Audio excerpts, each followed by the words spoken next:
Hello and welcome to History and Coffee's Book of the Week series for the week of Monday, March 25th, 2024.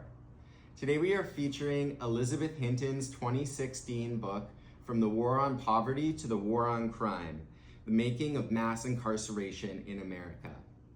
In this book, Hinton tells the story of how President Lyndon B. Johnson's War on Poverty and War on Crime, starting in the mid-1960s, developed into the modern American racialized carceral state. Now, to put that a little bit more simply, as the federal government expanded its control powers over the American people and increasingly intervened in the lives of everyday Americans, it developed punitive programs. So programs that were based on punishment that came to replace any sort of social support program. So this social assistance was replaced by social punishment.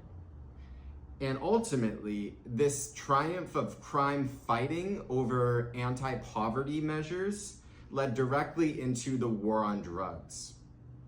All of these wars were rooted in bipartisan anti-Blackness as a backlash against the civil rights movement shifted federal politics to the right.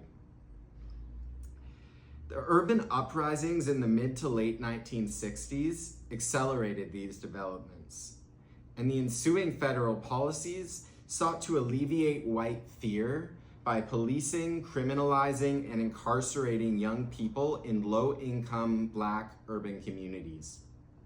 One of the major questions raised by this book is this: considering that they were launched at roughly the same time, why was the war on poverty so drastically overtaken in scale, enthusiasm, and policy by the war on crime?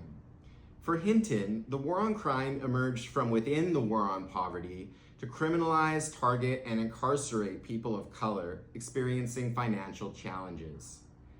It seems as well that it was easier to explain the problem of crime than it was to explain the problem of poverty.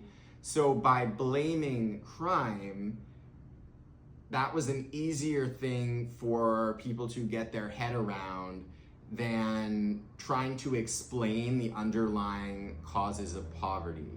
By just explaining it away as crime, there was not a need to delve into the underlying social structures of poverty.